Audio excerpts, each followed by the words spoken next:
मैं doctor R के Sinha, MD medicine, medical director Gayatri nursing home. आज वर्ल्ड डायबिटिक डे पूरा विश्व मना रहा है। जैसा कि आप जानते हैं कि 14 नवंबर को वर्ल्ड डायबिटिक डे है। इसके डायबिटीज़ के उपलक्ष्य में मैं आज आपके सामने उपस्थित हुआ हूँ। तो वर्ल्ड डायबिटिक डे इसलिए मनाया जाता है कि इसकी गंभीरता बहुत ज़्यादा है दोस्तों।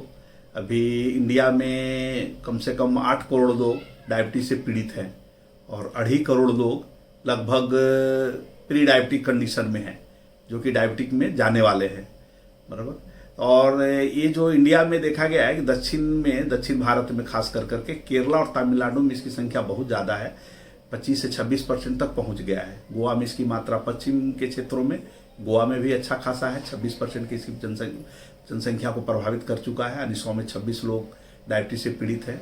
गुजरात में लगभग 100 में 8 लोग इस डायबिटीज से पीड़ित हैं और कम से कम 11 लोग, 100 में 11 लोगों की संख्या जो है प्री डायबिटिक कंडीशन में है। तो ये वीडियो प्री डायबिटिक वालों के लिए खास करके बहुत महत्वपूर्ण बन जाता है, उनको जागरूक करना, बराबर ना। अभी हाल फिलहाल पिछले 2 महीना बहुत पर्वों का दिन रहा। दुर्गा पूजा आया, दिवाली आई, छठ आई, बहुत सारे फेस्टिवल गए। तो उन सबों में बहुत सारी मिठाइयाँ, खाने पीने, उनका उपवास, ये वो सब हुआ है। तो पुराने जितने भी दर्दी डायबिटीज़ की दवा से चल रहे हैं, उनसे आग्रह है हमारा कि आप कृपया भूखे पेट का जांच, खाना खाने के बाद का जांच, सीरम क्रिएटिनिन, लिपिड प्रोफाइल और पेशाब का जांच, इतना जांच जरूर करवाएं, ताकि अगले पिछले 2-3 महीने में अगर आपका डायबिटीज अनियमित चल रहा होगा तो उसको फिर से आप डॉक्टर से सलाह लेकर करके उसको नियमित कर सकते हैं। अगर सब कुछ वेल कंट्रोल आता है तो कोई घबराने की कोई जरूरत नहीं, उसको दवा को जो भी चल रहा है कंटिन्यू करना है। जिसलिए मैं ऐसा कर रहा हूँ कि जनरली इन दिनों में मैं देख रहा हूँ मेरे पेशेंट सब जो है ना, जो एकदम वेल कंट्रोल चल रहे थे, उनका भी डायबिटिक फ्लक्चुएट हुआ है, अप एंड डाउन हुए हैं। तो उनमें स्थिति में थोड़ा सा सुधारने की जरूरत पड़ सकती है कभी कभी। इसलिए पुराने दर्दियों के लिए ये सलाह है कि आप कृपया करके भूखे पेट का, बराबर ना, खाना खाने के 2 घंटे के बाद का सीरम क्रिएटिनिन, पेशाब का जांच और लिपिड प्रोफाइल जरूर कराएं। दूसरा, नए दर्दियों में ऐसा है कि जिनको प्यास बहुत ज़्यादा लग रहा है, बिना कारण का वजन घट रहा है, उनको भूख भी लग रहा है फिर भी वजन घट रहा है। बहुत बार चमड़ी रोग जो होती है उसमें भी देखा गया है। कभी कभी जो पुरुष के जननांग होते हैं, पेनिस जिसको बोलते हैं, उसमें कभी कभी मैल, व्हाइट मैल जम जाता है, या चमड़े में फट जाते हैं, या चमड़ी में खुजली आती है। ऐसा स्त्रियों में भी हो सकता है, उनको सफ़ेद पानी की शिकायत हो सकती है, खुजली की शिकायत भी हो सकती है। या आपको बिना मतलब का लंबे समय से चमड़ी रोग है, बराबर ना, या मुंह में, खास करके मुंह में 90% देखा गया है कि मुंह में अगर चांदा पड़ रहा है, खास करके सफ़ेद दाग का चांदा पड़ रहा है, तो देखा गया है कि डायबिटीज के लक्षण होते हैं। तो नए जो दर्दी हैं जिनको बहुत ज़्यादा प्यास लग रहा है, बराबर ना, बहुत ज़्यादा बार बार रात को पेशाब के लिए जाना पड़ रहा है और बार बार पेशाब में इन्फेक्शन लग रहा है, या कोई घाव आपका नहीं सूख रहा है, या कोई चमड़ी रोग जो लंबे समय से चला आ रहा है, या आपको मुंह में कोई चांदा पड़ रहा है, या स्त्री के जननांग हो या पुरुष के जननांग में खुजली रह रही है, वाइट डिस्चार्ज हो रहा है, या चमड़े फट रहे हैं, या कारण खुजली रह रही है, तो इन सब दर्दियों को कृपया कर करके आप लोग अपना भूखे पेट का जाँच, खाना खाने के 2 घंटे के बाद का जाँच, कभी कभी 3 महीने का एवरेज होता है, HbA1c बोलते हैं, उसकी जांच भी कर सकते हैं, चर्बी की रिपोर्ट भी करा सकते हैं, और क्रिएटिनिन और पेशाब की जांच। इतना मेरी विनती है कि जो नए दर्दी हैं, इन सब जो लक्षण मैंने बताया, उनमें अगर कोई भी लक्षण आपके पास है तो आप कृपया डॉक्टर के पास जाएं, अपनी उचित सलाह लें, बराबर, और जाँच कराएं। अगर किस कारण से हो रहा है, अगर डायबिटीज है तो उसका इलाज जरूर कराइए। दोस्तों, ऐसा है कि डायबिटीज जो होता है ना, ये बहुत सारे कॉम्प्लिकेशन है। ये अपने आप में बहुत, डायबिटीज जो अपने आप में गुच्छा है, समूह है बहुत सारे बीमारियों का। अब इसका जैसे कॉम्प्लिकेशन यदि मैं बोलूँ तो ये जो है, नस में भी सूखापन करता है, पैर में झंझनाहट शुरू हो जाती है, पैर में घाव भी हो जाता है, और कभी कभी आँख की रोशनी डिस्टर्ब हो जाती है, आपको किडनी खराब हो जाता है। किडनी खराब में तो 2nd नंबर पे आता है डायबिटीज। फर्स्ट डायबिटीज और हाइपरटेंशन, ये दोनों जो है जनरली किडनी जिनका भी खराब हुआ है उनके में 90% में देखा गया है कि यही हिस्ट्री रहती है। उनको प्रोलॉन्ग डायबिटीज है, प्रोलॉन्ग बीपी की शिकायत है, उनको किडनी खराब हो जा रहा है। हृदय के दर्दियों में भी देखा गया है कि ज़्यादा डायबिटीज, लंबे समय से अगर डायबिटीज चल रहा है, बीपी की दवा चल रही है, अनकंट्रोल चल रहा है, तो उन सब को हृदय की कॉम्प्लिकेशन होने के चांसेस बहुत ज़्यादा बढ़ जाते हैं। तो ये सब कॉम्प्लिकेशन से बचने के लिए, जैसे मैंने बताया आपको, आँख का, नस का, इसको हृदय का, किडनी का, इन सब अगर डिजीज से आप बचना चाहते हैं, इसके कारण स्ट्रोक भी होता है। अगर डायबिटीज लंबे समय से है तो डायबिटीज अगर होगा तो गाहे बेगाहे आपको पीछे पीछे बीपी भी आ ही जाएगा। और कभी कभी थायराइड भी आ जाता है, क्योंकि एंडोक्राइन डिसऑर्डर है, इसलिए इसमें तीनों की संभावनाएं रहती है।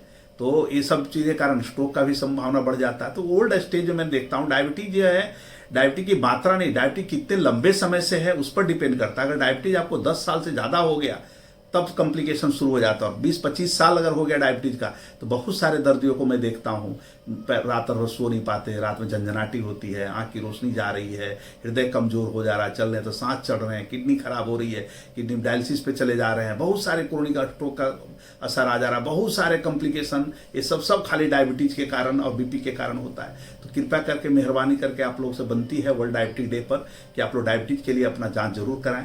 अगर आपका स्वस्थ है, वो डायबिटीज कंट्रोल में है, तो मेरी इच्छा ऐसा है कि साल भर में एक बार भूखे पेट का और खाना खाने के बाद का, और अभी तो 3 महीने का एवरेज शुगर HbA1c बोलते हैं, ग्लाइकोसाइलेटेड हीमोग्लोबिन, वो भी करा सकते हैं। अगर डायबिटीज है तो फिर आपको कोलेस्ट्रॉल भी कराने की जरूरत है, किडनी भी कराने की जरूरत है, पेशाब का भी जांच करना है।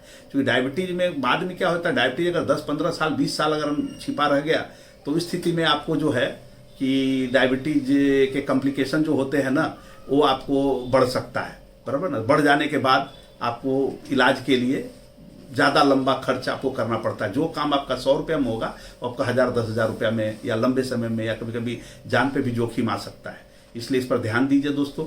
दूसरा, इसके कारणों में ऐसा है कि कुछ इसके कोई खास कारण नहीं है, खास करके बहुत थोड़ी सी चेंजेज है डाइटरी में। अगर आप रिफाइंड मैदा खा रहे हैं लंबे समय से, आपको मोटापा बढ़ रहा है, बराबर ना। और अगर आपको मोटापा के साथ साथ फिजिकल एक्टिविटी, आपको लंबे समय तक बैठारू जीवन है, लंबे समय तक कुर्सी बैठ रहे हैं, आपका चलना बुलना ज़्यादा नहीं है, एक्सरसाइज नहीं कर रहे हैं, तो ये सब भी एक कारण है। दूसरा से इसमें सबसे बड़ा जो कारण है वो जेनेटिक है। जैसा कि अब जेनेटिक ही 80-90% कारण जो होता है जेनेटिक का होता है, बाकी सब कारणों में बहुत कम इसकी योगदान है। तो डायबिटीज के कारण में बस इतना ही है कि आपका फिजिकल इनएक्टिविटी और रिफाइंड मैदा खा रहे हैं, ओबेसिटी है, बराबर ना। तो ये सब फैक्टर जो है इसको हम कंट्रोल कर सकते हैं। प्री डायबिटीज से आप डायबिटीज में स्लिप नहीं हो सकते। अगर जेनेटिक है तो कुछ नहीं कर सकते, आपकी फैमिली हिस्ट्री है खास करके, तो आपको जेनेटिकली अलर्ट रहने की जरूरत है, आपको बार बार रिपोर्ट कराने की जरूरत है, बराबर ना। इसके अलावा इसके जो ट्रीटमेंट है, ट्रीटमेंट भी सिंपल है, वही जैसे मैंने बोला। एक पहला कारण है थेरेपेटिक लाइफस्टाइल चेंजेस। जितने भी प्री डायबिटिक वाले पेशेंट हैं, अगर प्री डायबिटिक में क्या है कि भूखे पेट अगर आपका शुगर 130 आ रहा है, खाने के बाद का शुगर 180 आ रहा है, इसका मतलब है कि आप प्री डायबिटिक है। तो प्री डायबिटिक में HbA1c आपका 6.5 के आसपास आ रहा है, 6.5 से 7 के बीच में, तो आप प्री डायबिटिक हैं। तो प्री डायबिटिक वालों के लिए थेरेपेटिक लाइफस्टाइल चेंजेस रामबाण है। थेरेपेटिक लाइफस्टाइल चेंजेस में बस इतना ही करना है जो मैंने बोला। रिफाइंड मैदा, कार्बोहाइड्रेट डाइट को कम करना है, चीनी को कम करना है, गुड़ नहीं खाना है, खजूर नहीं खाना है, जाम नहीं लेना है, जेली नहीं लेना है, मीठी बिस्किट नहीं लेना है। फ्रूट में आप केला को बंद कर दीजिए, चीकू को बंद कर दीजिए, पका हुआ आम खाना बंद कर दीजिए, सीताफल बंद कर दीजिए, इन सबों का सेवन कम कर दीजिए, बराबर ना।